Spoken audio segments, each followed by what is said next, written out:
Humanity stands on the edge of a precipice. Ecological collapse is already giving us pandemics, famine and war. It's my contention that all of these things are an inevitable consequence of our human nature.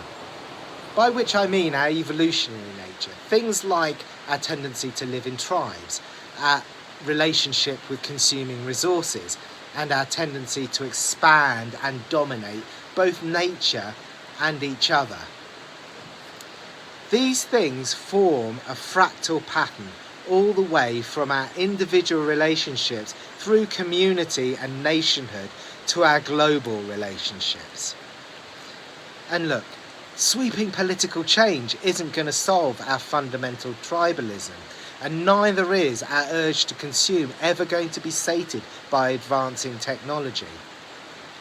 Homo sapiens needs to evolve.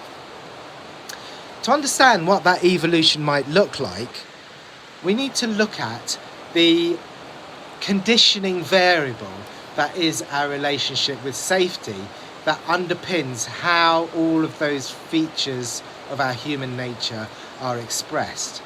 And if we do that, we can see that we live in increasingly polarized bubbles, that we cling to identity for security, and that rather than having the capacity to resolve our issues, we tend to ghost and cancel people.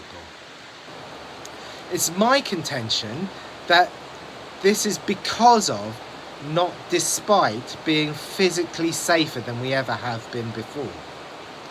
I run a yoga coaching practice in Chamonix, the extreme sports capital of the world.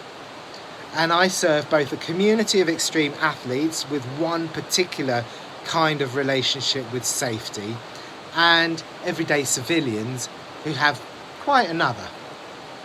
By comparing and contrasting the two, and comparing and contrasting physical safety and emotional safety and what they really mean to us, I have qualitative observations that sit alongside academic structures like polyvagal theory, emotional fitness theory, and even trauma theory. But much more than that, I really want to get across that we have the technology that extreme athletes and yogis come to a place of visceral self-awareness where they can watch their animal reactions, experience and understand the message they're giving them, but not be a victim of them. And I've seen and have examples of the change and the impact that has on people's lives and relationships. And I believe that that will give us the emergent qualities to save humanity.